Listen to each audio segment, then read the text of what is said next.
Scandal News presents a story about a superstar who mastered reinvention, then ran into something no brand can outlift. A crowd that no longer buys the pitch. One night, a glossy WrestleMania promo collected a mountain of dislikes, and that wave of disapproval felt like a verdict. Not on a single match, on an era. The question isn't, how did he get famous? Everyone knows that part. The question is, how did a man celebrated for authenticity start reading to millions like a walking advertisement? Dwayne Johnson didn't begin as an unstoppable icon. He began as Rocky Maivia, a smiling babyface who got booed out of arenas by fans who smell phoniness like smoke. He pivoted, sharpened the eyebrow and the insults, and became The Rock. Quick-talking, swagger-forward, allergic to weakness. That pivot was genius, and it became the blueprint for everything that followed. When Hollywood wobbled at first, he kept iterating, until Fast Five broke the ceiling and turned him into the action figure who actually defies gravity. The lesson he learned early was simple: read the room, then become the room. For a long stretch it worked. His first big wobble wasn't a box office weekend. It was a social post from 2016, the candy-ass moment.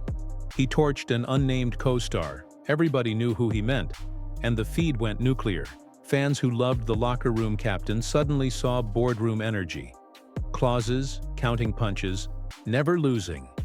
Industry people will tell you that those negotiations are common. Maybe so, but to the audience that buys tickets because the star seems like the ultimate teammate, it landed like a mask slipping. Once people notice image maintenance, they keep noticing it. Like spotting a camera tripod in the corner of a movie, and then seeing it in every other shot. Then the internet discovered fries. A cheat meal visit to a fast food legend should have been cute and forgettable. Instead, it kept being the first time. Once in 2017. Again in 2022. Again in 2023. Viewers stitched the clips, compared captions, laughed, and eventually the post said, "First time. Again. Small? Totally. But small things expose big habits. If low-stakes moments look staged, what happens when the stakes are high? The brand starts to feel like a mask that never comes off, even for milkshakes. People weren't angry about a burger. They were wary of choreography. The Iron Paradise kept the myth running. Pre-dawn sessions, sweat-slick floors, lines about being the hardest worker in the room.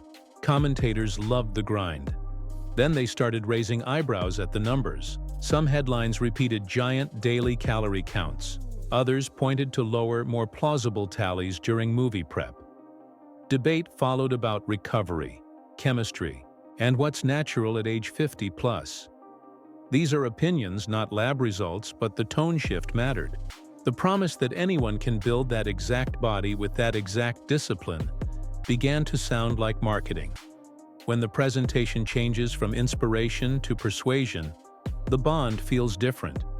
People don't need to read a study. They just need to feel like the story lines up with reality. A single movie rarely breaks a legend, but an ambitious one can light up every fault line. Black Adam carried marketing thunder and franchise dreams. The result lived in the gray zone that fuels internet wars. Some trade outlets said the film lost money.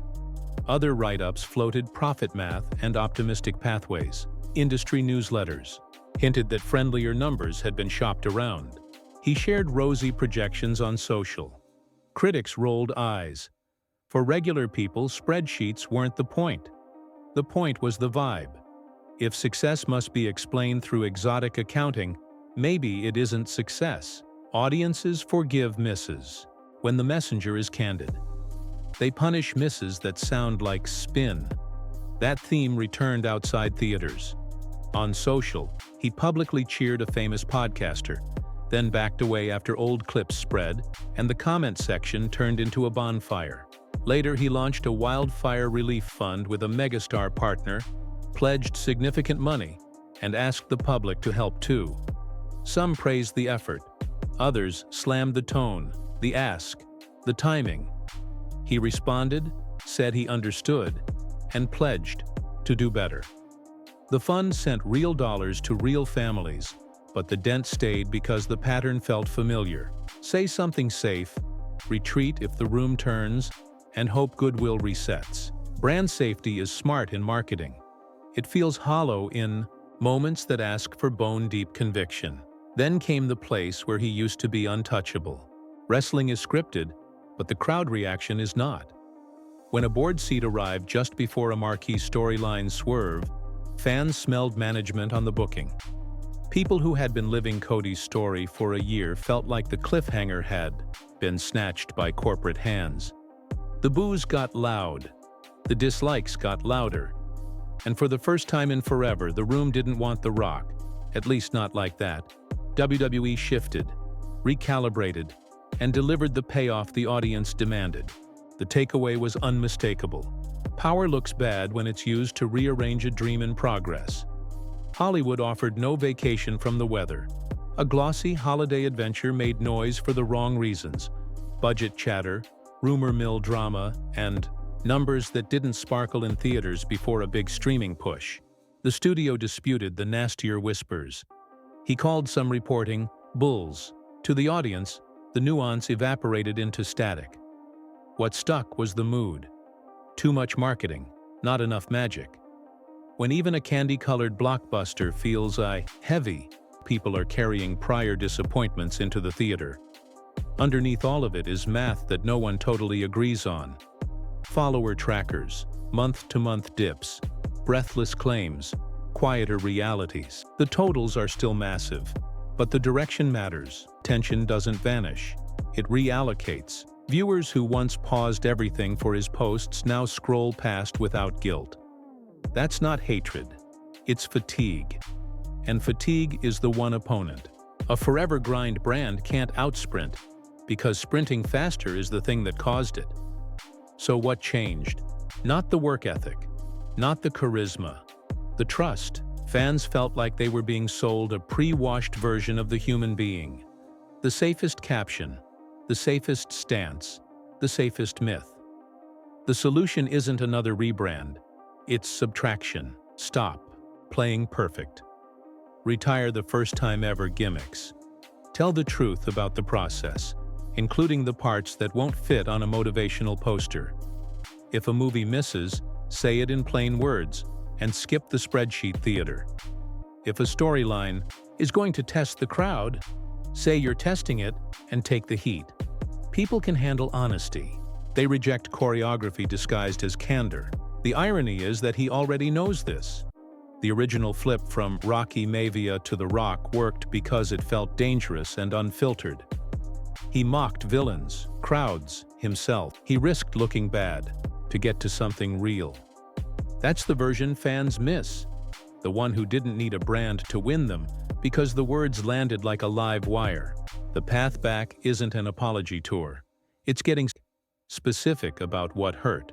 Specific about why certain choices came off like spin. Specific about what he'll never do again, even if it costs a shiny headline tomorrow. Specific is human. Vague is brand. Now the culture rewards the exact thing his critics say he avoids. Mess, not scandal for scandal's sake. Human mess. The crack in the plan. The L that isn't rebranded as a quiet W. The uncomfortable sentence that makes a podcast crackle because it sounds like something a friend would admit, not something a manager would approve. The audience that booed will cheer if the next chapter stops treating them like a focus group and starts treating them like adults. They don't need a saint. They need a signal that the person behind the posts is willing to bleed a little truth. Will he take that route? He's earned the right to try. The man is disciplined to a fault, generous by many accounts, and capable of turning a negative chorus into a standing ovation. But the trade is non-negotiable. Less polish, more person. Less billboard, more backbone. It means letting go of myth math, letting small slip-ups live without edits, and telling stories that include the parts brand playbooks usually hide. It means risking a headline so you can keep a heartbeat. It means remembering that a body is impressive, A business is impressive. A brand is impressive. But none of them are lovable. Only people are lovable. Until that happens, the slide won't look spectacular. It will look like what we're already seeing: softer box office, louder skepticism, comments that sting a little more each time. You don't need a chart to recognize a vibe. The vibe is distance. The cure is closeness, and closeness is built sentence by sentence, moment by unvarnished moment. From the ring to the red carpet, to the phone camera at 4 a.m. The clock is generous. The audience is even more generous. Both will stop being generous the minute they feel they're being managed instead of respected. Here's the bottom line for anyone wearing a crown built on hustle. Hustle is a vehicle, not a destination. If the destination is a person people believe, then every shortcut, every caption tweak, every staged first time, every spreadsheet victory lap drives you away from it. The good news is that turning around is easy. You don't need a new supplement, or a speech, or a brand deck. You need a breath, a seat, a camera, and a truth you haven't posted yet. If you can say it without a rehearsed smile, you can probably earn back what disappeared the moment everything became an ad. This is Scandal News, where we pull receipts on reputation and separate myth from motion. If this story made you rethink the shine around your favorite heroes, good. The shine isn't the enemy. The pretend is. Let the work speak. Let the losses breathe. And let the audience come to you because what you're serving is real. Not because the headline says it is. That's how legends stop slipping. That's how they start again. Before you go, quick questions for the room. What moment shifted your view most? The contract talk, the burger bit, the box office debate, the podcast reversal, the charity backlash, the wrestling swerve, or something else? Did you feel disappointed, or just done with the constant sell? And what would win you back? Numbers or names, or a single unscripted sentence that lands like a chair shot to the silence? Your take matters, because fans decide the arc long before studios and suits catch up. If you have receipts, drop them. If you have hope, say why. If you've listened this far, we don't do hit pieces. We do honest pieces. The rise was real. The work ethic is real. The impact is real. So are the stumbles. The story isn't over unless the story stays safe. We'll be here tracking whether the next chapter sounds like a press release or a person. We'll measure not just openings and streams, but the moments. When the mask slips for the right reasons and the room leans in because someone finally said the part that usually gets edited out. That's the currency now. Authenticity isn't a pose. It's a cost you decide to pay. There is another layer to the big screen fracture people keep circling. The perception of control. Audiences loved the take charge aura on camera, but off camera that same aura can read as empire building. When the spin-off lane opened and the Fast saga split into parallel roads, fans debated whether the friction was just creative differences or something more territorial. For most viewers, the details didn't matter. The pattern did. The more it felt like every room had to be his room, the less collaborative the myth appeared. Collaboration builds goodwill you can spend when storms hit. Territorial energy spends goodwill in advance. Meanwhile, the burger bit keeps popping up because it's the internet's favorite kind of evidence. Simple, visual, undeniable. You don't need an insider to explain it. People can pull up timelines, watch captions shift, and draw their own conclusions. Again, no careers hinge on a drive-through. What does hinge on it is the story people tell themselves the next time a caption seems too perfect. The brain remembers. We've seen this move before. That's how micro-contradictions snowball into macro-skepticism. The fix isn't a tighter caption. It's permission to be ordinary without the wink. On the body talk, there's something else, worth saying because it's fair.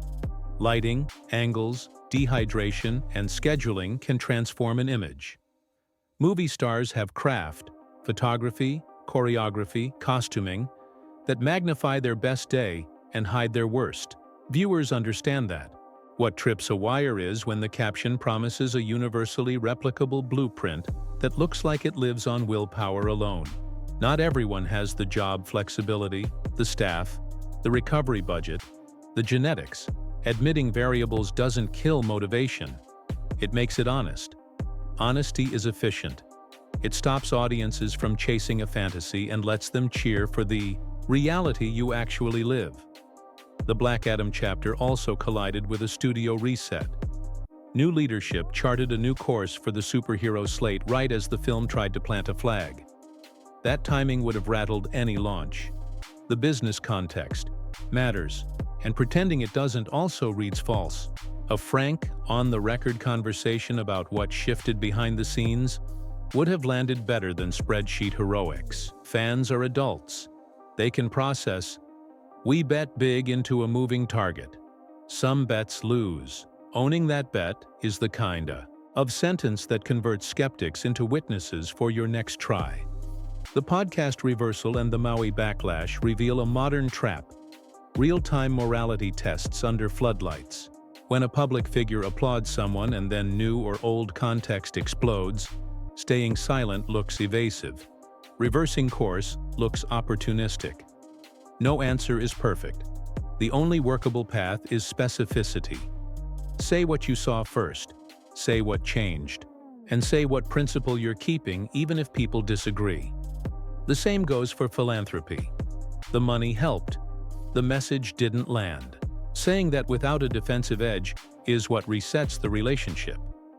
Audiences aren't looking for saints. They're looking for a compass that doesn't spin every time a hashtag trends. In wrestling, the compass is the crowd. You can script a segment. You can't script goosebumps. The Cody saga proved that point in surround sound. Finish the story wasn't just a catchphrase. It was an emotional contract between fans and a character who ate years of losses to climb that mountain. When the contract felt voided, the audience used the only leverage they have: volume. The rapid course correction wasn't weakness. It was wisdom. It said, "We heard you." That sentence is free, and it is priceless. Another modern wrinkle: algorithms are moody. They reward novelty, punish predictability, and can bury a post that took 10 hours to craft while elevating a phone video recorded in sweatpants. That's not a conspiracy, it's a taste map. If the feed starts scanning your updates as ads, the software shifts you into the ad lane. Nobody hates you there. They just tune you out. The way back into the main lane is to surprise the feed with something it can't box. A plain sentence, a real loss, an answer to a question you've never touched. The machines reward that because people reward it. So what does a real reboot look like in practice? Start with language. Replace always and never with today. Replace everyone can with here's how I did it and what I'd change. Bring receipts that aren't glossy. A missed lift.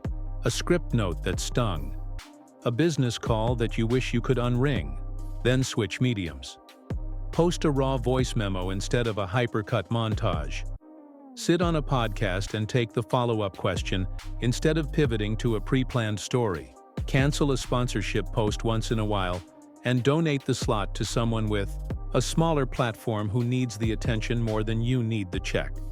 Next, set boundaries you can defend when they cost you. If you won't endorse something, say why in public terms.